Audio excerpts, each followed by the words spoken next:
C'est toujours un plaisir d'être avec vous. Bonsoir et bienvenue à tous dans ce journal. La Guinée s'apprête à abriter la 77e session ordinaire du Conseil des ministres de l'OMVS. Une mission de l'organisation séjourne actuellement à Conakry pour prendre part aux préparatifs de l'événement à suivre dans ce journal. Construction des logements sociaux, un contrat relatif à la réalisation de la cité de rêve appelée Dream City à Tayaki vient d'être signé. Une étape importante franchie dans la réalisation de ce bâtiment de haut standing. Valorisation de l'aviculture, la question fait débat dans le Nabaya. À Cancan, les acteurs de la filière se retrouvent. Les concertations devraient aider à matérialiser les mesures prises en faveur d'une aviculture rentable. C'est tout pour le sommaire. Encore une fois, bonsoir et bienvenue à tous. Une délégation de la société minière Rio Tinto a ce lundi été reçue en audience par le Premier ministre. Les discussions ont essentiellement porté sur les avancées des travaux pilotés par cette firme dans le pays. Amadou Riba, à sa prise de parole, a réitéré l'engagement du gouvernement guinéen à œuvrer en faveur du développement socio-économique du pays. Isabelle Deschamps, directrice des affaires juridiques et de la gouvernance, est au micro d'Ousmane Bangora. Suivez.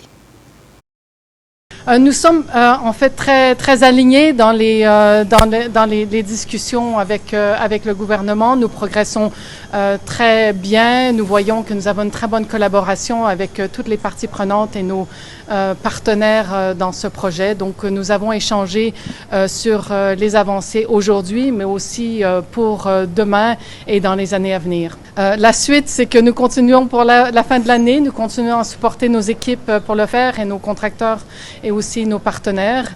Et ensuite, nous travaillons aussi sur l'opérationnalisation de la mine qui démarrera l'année prochaine. Nous allons aussi voir les avancées du projet qui ont eu lieu depuis notre dernière visite. Dans sa feuille d'audience, toujours, le Premier ministre a reçu la Miss Monde Guinée, accompagnée de ses homologues camerounaises et marocaines. Les échanges ont porté sur le brassage culturel. Miss Makia Bamba est au micro de Ousmane Bangora. Je suis avec les Miss Monde pour les faire découvrir les potentiels touristiques de la Guinée. Et aujourd'hui, je suis venue les présenter aujourd'hui à l'État parce qu'elles vont revenir après pour la découverte de la Guinée, pour faire la promotion, pour promouvoir le projet Simandou et promouvoir aussi les potentiels touristiques de la Guinée. La suite du projet, ça serait le mois de février. Elles viendront pour faire les 72 heures, la rencontre des beautés du monde à travers le monde en Guinée. 72 heures où on va découvrir les potentiels touristiques de la Guinée. On va aller à Sigiri, à Simandou et aussi jusqu'à Beila et aussi à Dalaba. Je vous le disais au sommaire, la Guinée abritera très bientôt la 77e session ordinaire du Conseil des ministres de l'Organisation pour la mise en valeur du fleuve Sénégal au MVS. D'ailleurs, une mission séjourne à Conakry depuis ce matin pour prendre part aux préparatifs. Nabi Camara, Alassane Tondon Camara. Les experts de l'Organisation pour la mise en valeur du fleuve Sénégal sont depuis ce lundi en conclave à Conakry. Ils préparent la 77e session ordinaire du Conseil des ministres de cette institution sous-régionale qui regroupe la Guinée, le Mali, la Mauritanie et le Sénégal. Pendant 3 jours, ces experts vont se pencher sur le bilan des activités réalisées par le Haut Commissariat et ses sociétés de gestion durant l'année en cours. Nous préparons le budget pour l'année 2025. Nous se mettons à l'appréciation des ministres.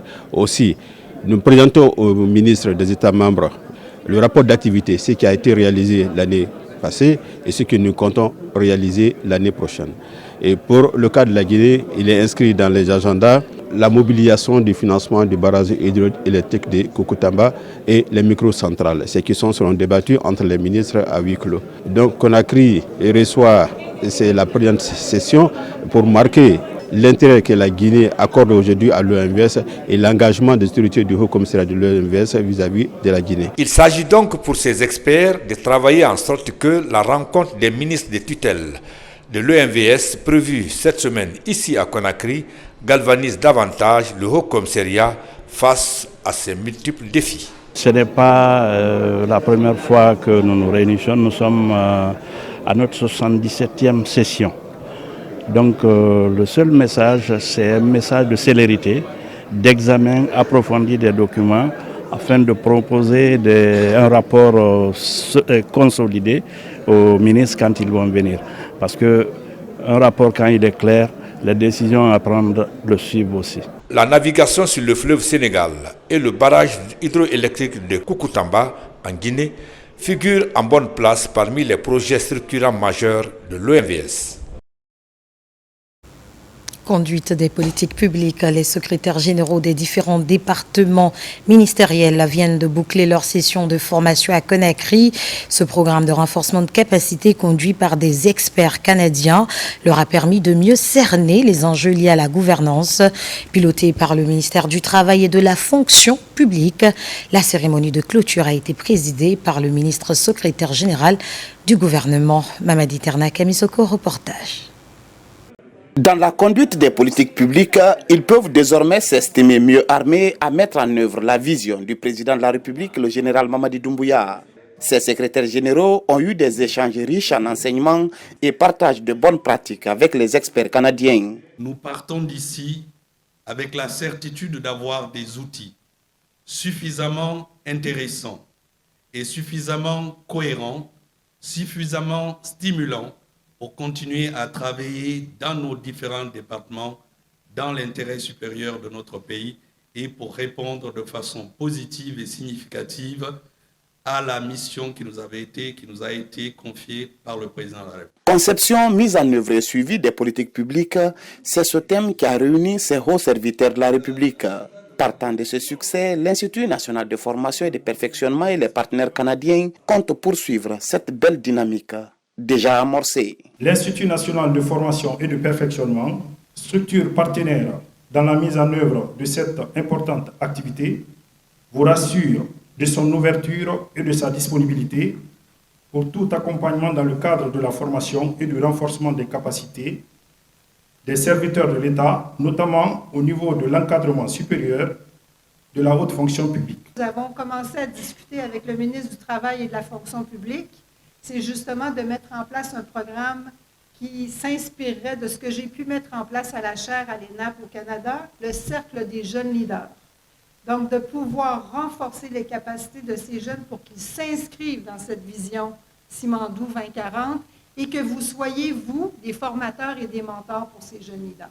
La reconstruction de la Guinée passe par la performance de l'administration publique.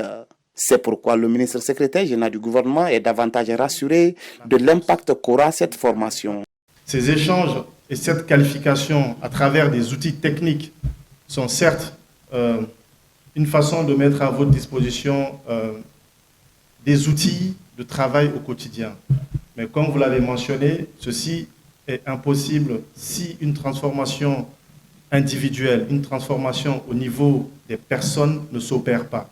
C'est en ce sens que l'intelligence émotionnelle est un outil performant. Ces secrétaires généraux ont tous les leviers techniques désormais à accompagner leurs ministres à bien conduire la feuille de route des départements ministériels. Dans l'actualité, encore une mission du Fonds Cohésion pour le développement économique séjourne à Conakry. Il sera question avec les départements sectoriels d'évaluer le projet de construction de l'échangeur d'Inco 5. La mission a été reçue ce matin par le ministre de l'économie et des finances. La suite avec Mamadi Gassama. Devant le ministre de l'économie et des finances, une mission d'évaluation du projet de construction de l'échangeur d'Inco 5.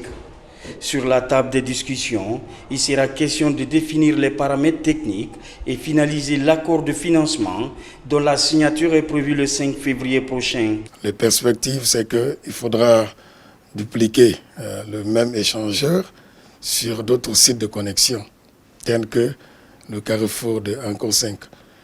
Et ces échangeurs contribueront substantiellement à désengorger notre capitale, assurer la fluidité et également la connectivité entre les différents quartiers périphériques, jadis difficilement connectables les uns des autres. La mission sera élargie à tous les départements sectoriels.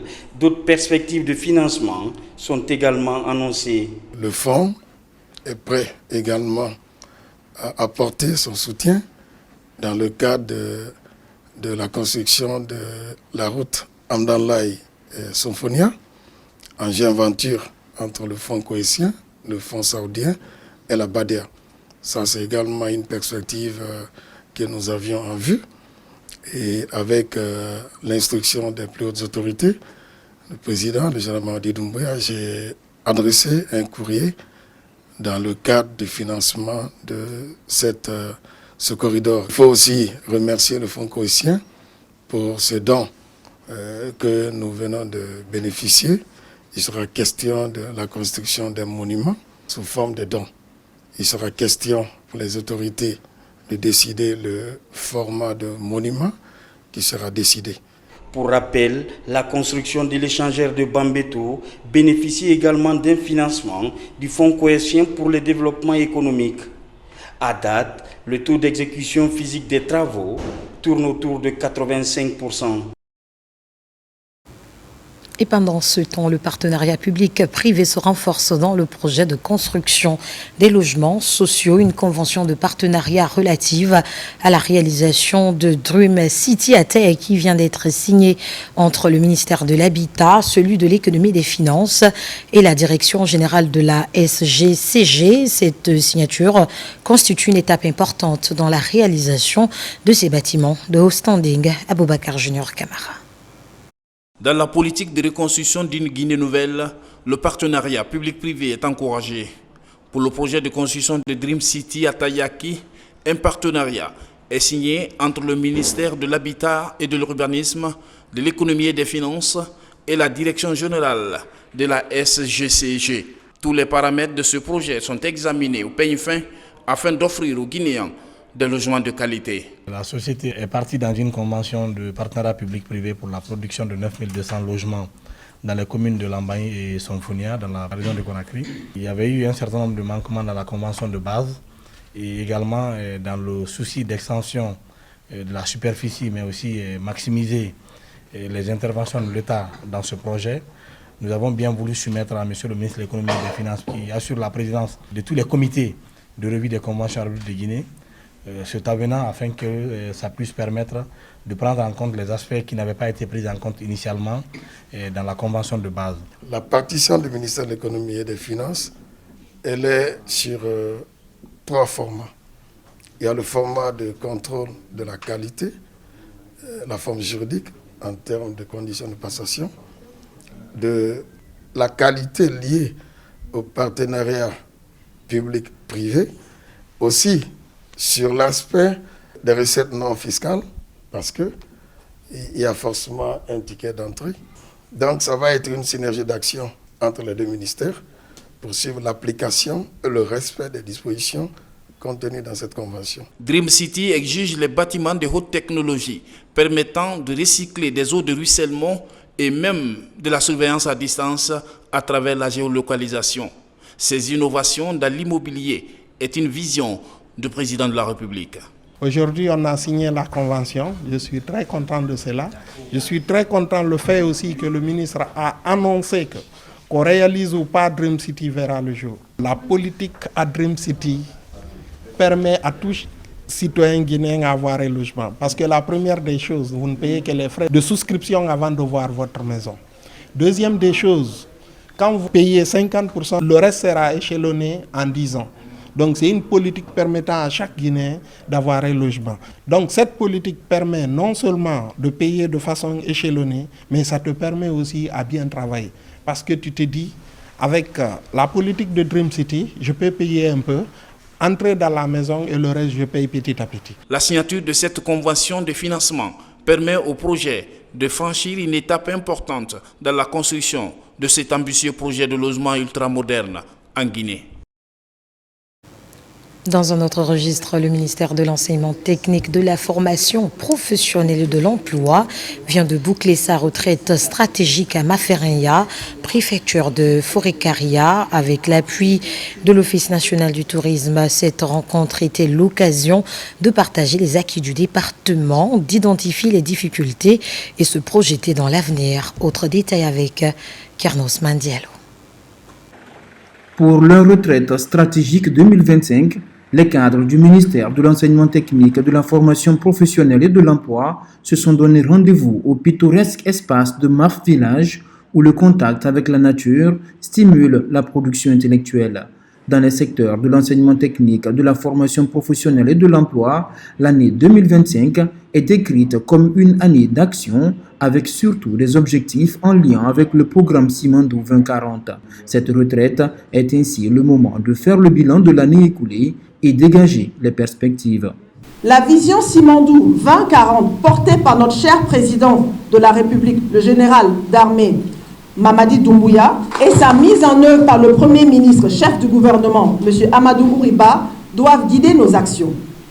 Permettez-moi de leur rendre un vibrant hommage pour leur soutien indéfectible et leur accompagnement constant au système éducatif et particulièrement à l'enseignement technique, à la formation professionnelle, à l'emploi, qui sont inscrits comme deuxième axe du programme Simandou 2040 pour un développement durable et prospère de notre pays. Pour 2025, le ministère de l'enseignement technique, de la formation professionnelle et de l'emploi compte renforcer son plan de formation des formateurs tout en rehaussant le niveau de cours pratiques au sein des écoles. À Forêt-Caria, plus spécifiquement, les autorités locales mettent à disposition un espace de 6 hectares pour la construction d'une nouvelle école. Je vous demande humblement d'accompagner l'autorité du CNRD, surtout ma requête est sur la table. La préfecture est pauvre. Point de vue infrastructure professionnelle. Madame la ministre, j'ai donné et je suis prêt à donner pour que nous puissions avoir une école digne de nom.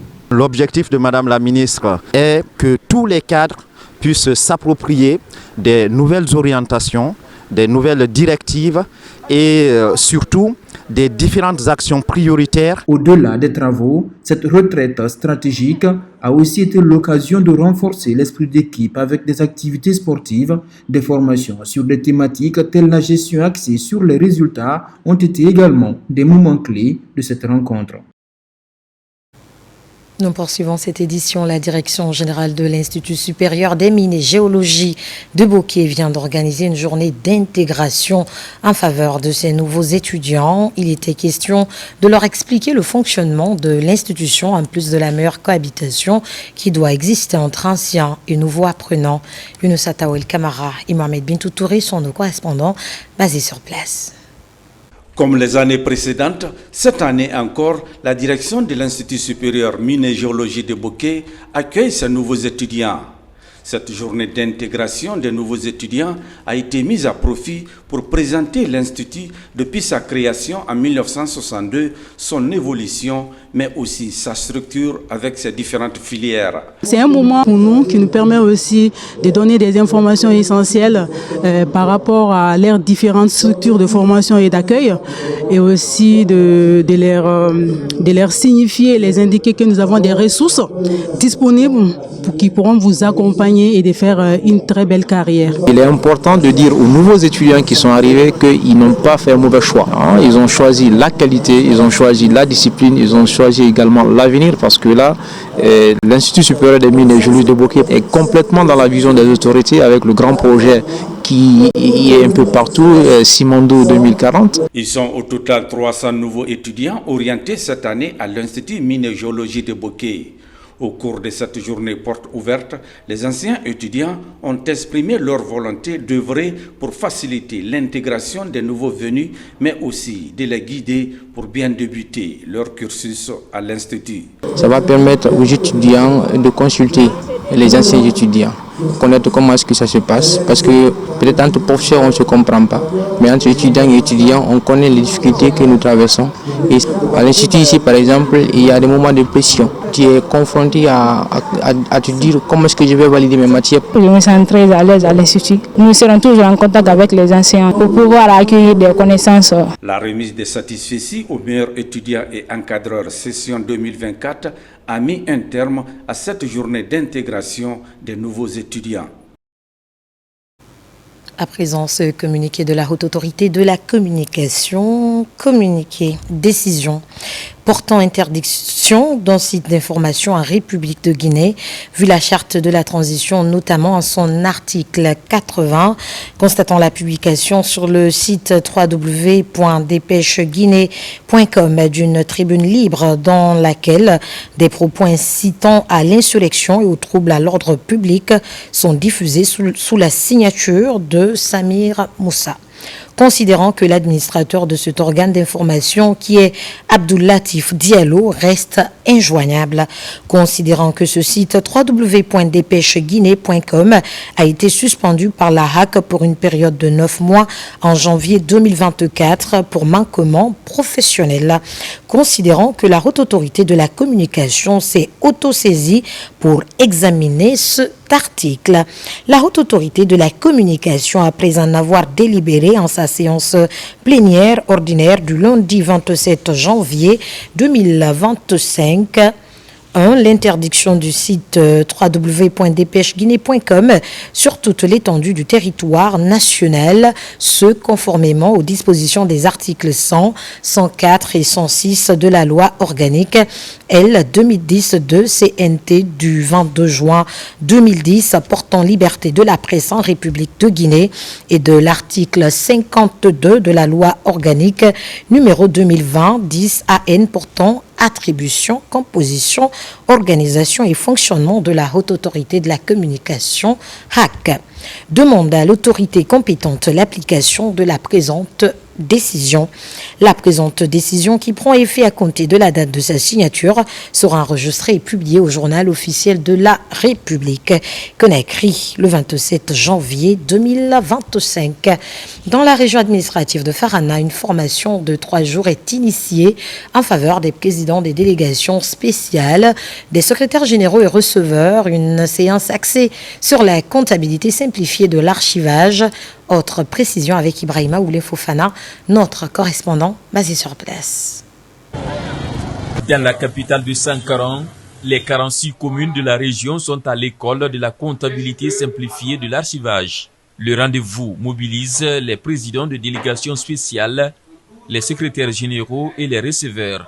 Un espace d'échange qui va rehausser leur capacité d'archivage. Nous avons constaté lors de nos visites dans les collectivités, quand il s'agit de préparer les rapports de fin d'exécution d'une activité, notamment la réalisation d'une infrastructure, il y a toujours des difficultés d'archivage. C'est ainsi que le ministère de l'administration du territoire a initié cette formation en faveur de ces gestionnaires locaux en vue d'améliorer leur performance au niveau local. On a eu à échanger pendant ces 3 jours sur la comptabilité simplifiée, l'archivage des documents et le module de passation de marché au niveau communautaire. Les attentes seront, à l'issue de cette formation, que les bénéficiaires puissent mieux faire les documents attendus dans les règles de l'art. C'est une formation qui va permettre aux gestionnaires locaux des collectivités de contrer désormais les difficultés d'archivage. Les archives sont très importantes et dans ça, il y a 3 catégories d'archives là-dedans. Il y a les archives courantes, et les archives intermédiaires et les archives définitives ou les archives historiques. Les outils, ils l'ont déjà reçu. Et à chaque fois qu'on apporte une connaissance, une formation, c'est pas pour ne rien. C'est pour les permettre d'être à jour et d'être conformes aux instructions données par le ministère de tutelle. Cette formation de 3 jours est une initiative du ministère de l'administration du territoire et de la décentralisation sous le financement de l'ANAFIC à travers le projet d'appui à la gouvernance locale.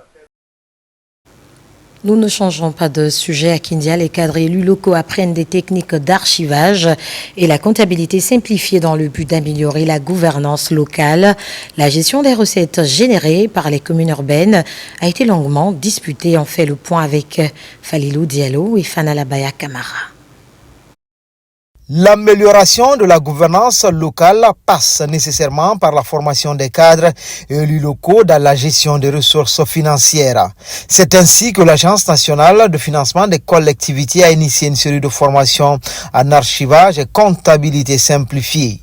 À Kindia, l'exercice mobilise l'ensemble des acteurs impliqués dans le processus. Ces cadres soient outillés d'abord sur les modules qui ont été déroulés pendant ces 3 jours et que ensemble les 3 acteurs qui sont inséparables dans la gestion des finances soient ensemble et se comprennent.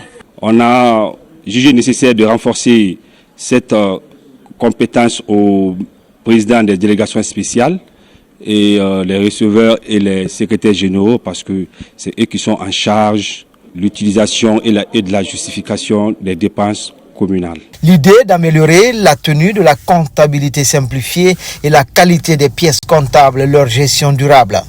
D'où l'importance de mettre en place un bon archivage au niveau des collectivités. À chaque fois, il y a une formation, il faut venir apprendre. Parce que c'est dans la formation et le partage des idées, prendre une performance au niveau de votre gestion, au niveau des CR. Nous pensons qu'avec une telle procédure, nous irons à bon port avec la comptabilité, la gestion de nos délégations et nous pourrons réinvestir le peu que nous gagnons pour le développement de nos communautés. 644 agents de développement seront formés à travers toute la Guinée. Des séries de formations organisées dans les 7 régions administratives, le tout pour rendre plus accessibles les documents techniques et administratifs au niveau des collectivités locales du pays. Et puis nous revenons sur cette décision de la Haute Autorité de la Communication. Décision numéro 2 HACP 2025 portant interdiction d'un site d'information en République de Guinée. Vu la charte de la transition, notamment son article 80, constatant la publication sur le site www.dépêcheguinée.com d'une tribune libre dans laquelle des propos incitant à l'insurrection et aux troubles à l'ordre public sont diffusés sous la signature de Samir Moussa, considérant que l'administrateur de cet organe d'information, qui Abdoul Latif Diallo, reste injoignable, considérant que ce site www.dépêcheguinée.com a été suspendu par la HAC pour une période de 9 mois en janvier 2024 pour manquement professionnel, considérant que la Haute Autorité de la Communication s'est autosaisie pour examiner cet article.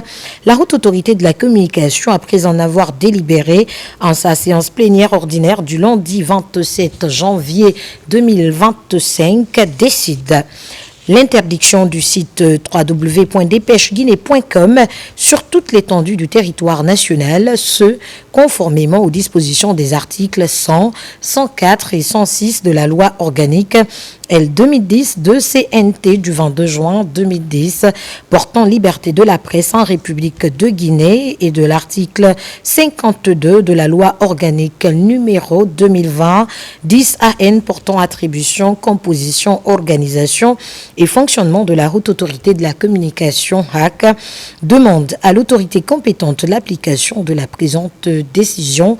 La présente décision, qui prend effet à compter de la date de sa signature, sera enregistrée et publié au journal officiel de la République, Conakry, le 27 janvier 2025. Dans le volet formation, toujours, l'ANAFIC poursuit le perfectionnement des cadres communaux. À Cancan, une nouvelle réforme est en expérimentation pour renforcer les actions de coopération territoriale. Il s'agit du guide méthodologique de 3e génération pour l'élaboration du plan de développement local des communes. Diamant Kaba, reportage.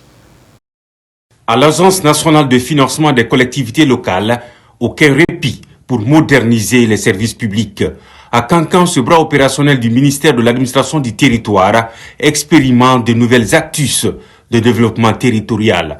On s'est donné la peine de réviser le guide de 2e génération qui a abouti au guide de 3e génération. Donc ce nouveau guide vient avec des innovations telles que la prise en compte de l'adaptation au changement climatique, l'inclusion sociale, la prise en compte des conflits, de la sécurité. Donc tous ces éléments doivent contribuer à faire en sorte que le processus de planification à la base soit un processus participatif. Avec l'ANAFIC, considérez-vous à l'école de l'apprentissage de la décentralisation, de la gouvernance locale et du développement local. Un apprentissage qui allie la théorie à la pratique, en vous accompagnant dans le processus de la planification participative et inclusive pour la réalisation d'actions communautaires et respectueuses de l'environnement. 210 cadres communaux de la savane cernent les contours de la nouvelle réforme. Ils sont mis à contribution pour mieux comprendre les outils et les normes indispensables à la réussite du processus. Les exposés retracent les étapes du processus d'évaluation et d'élaboration des plans de développement local.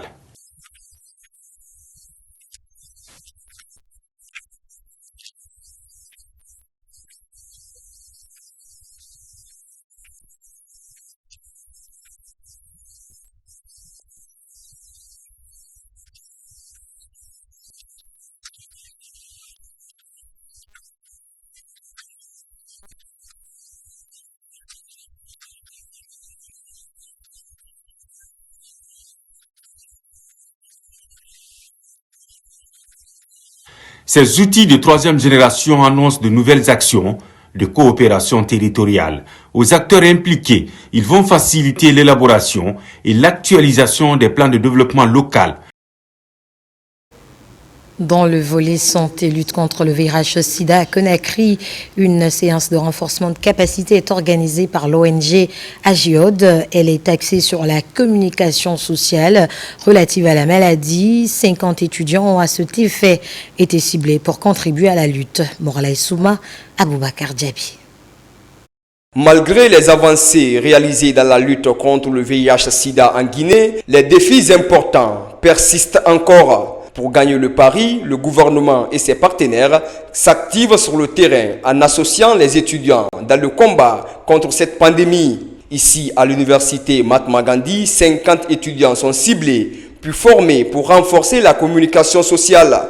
Nous sommes dans les universités pour pouvoir recueillir un ensemble de talents pour la constitution d'un réseau national de communication sociale sur le VIH-Sida. Cela pourrait, n'est-ce pas, changer la donne quand on sait que le sida est une maladie comportementale. Nous sommes là pour sensibiliser les élèves formés. Cette initiative, portée par l'ONG AGIOD, entendée Alliance guinéenne pour des initiatives sur les objectifs de développement durable, vise à inculquer à la nouvelle génération toutes les techniques et méthodes nécessaires à la communication sociale pour élargir la croisade.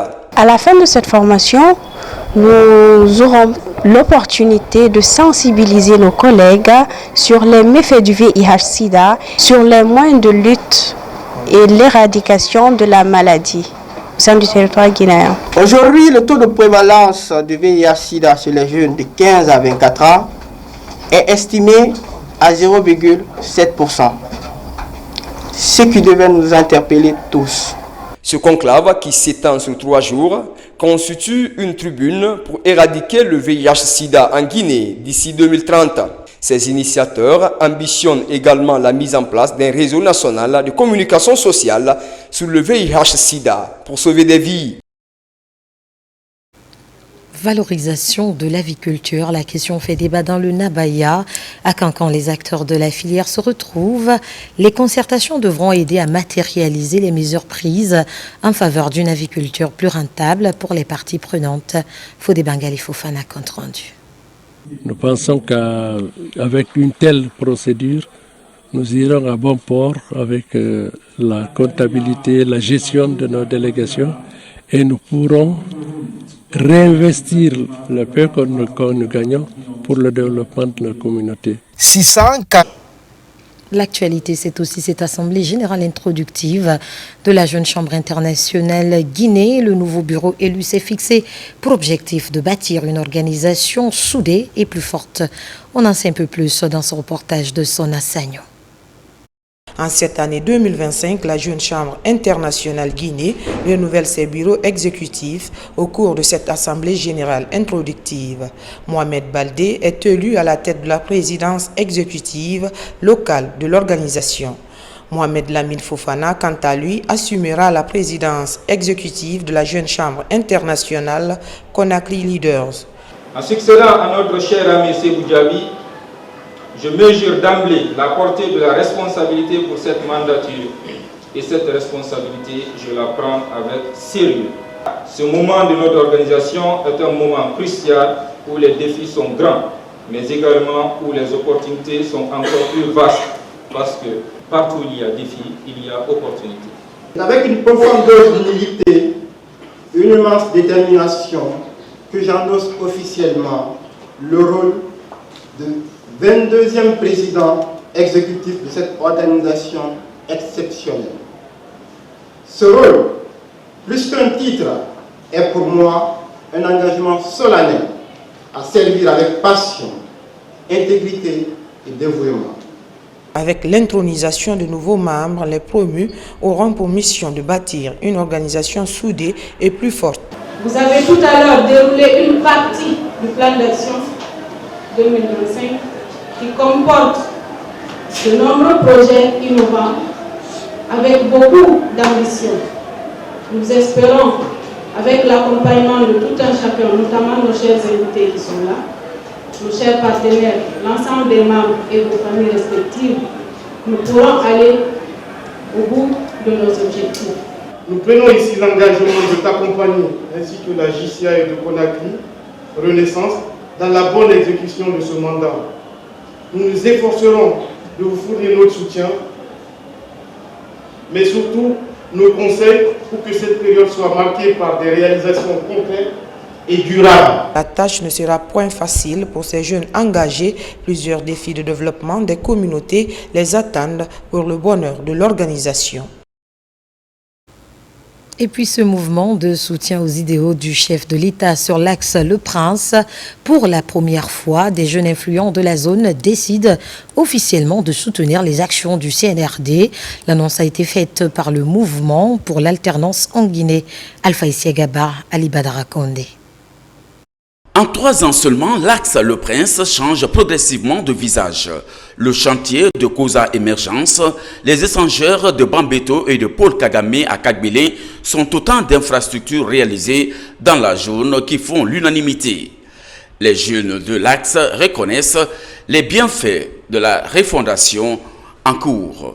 Ce dimanche, ils se sont mobilisés pour magnifier les efforts du CNRD. En 3 ans, à la tête de notre nation, le président de la République, le général Mamadi Doumbouya, a montré sa capacité unique à anticiper les défis et à transformer les obstacles en opportunités pour un développement harmonieux de notre nation.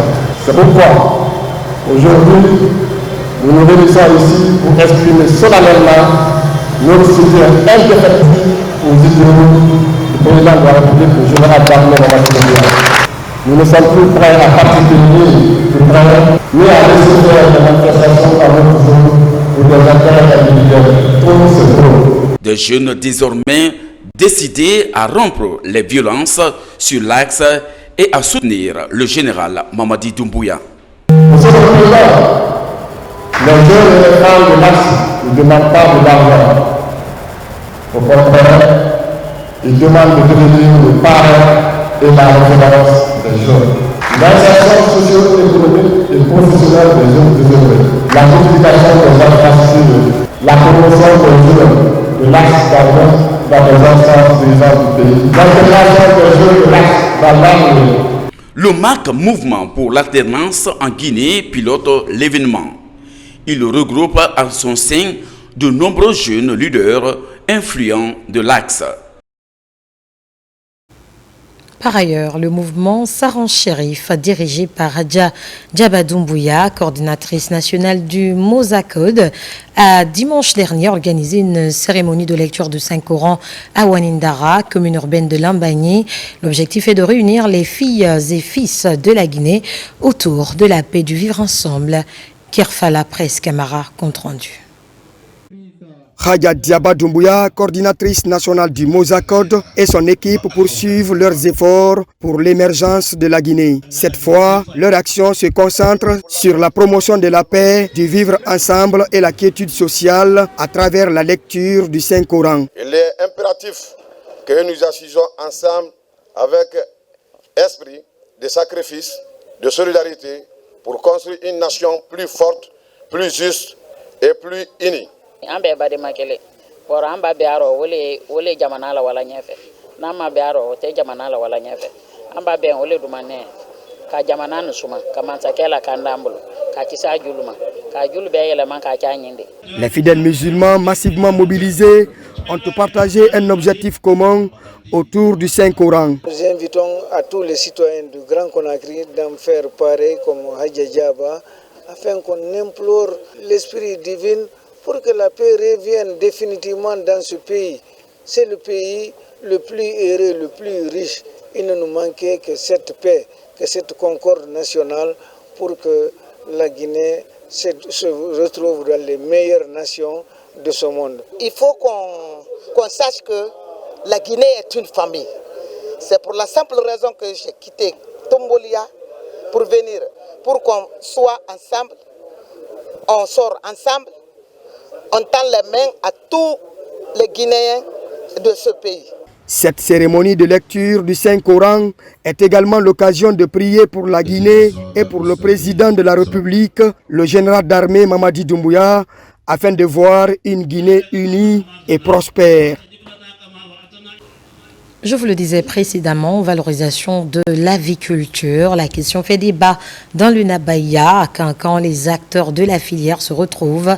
Les concertations devront aider à matérialiser les mesures prises en faveur d'une aviculture plus rentable pour les parties prenantes.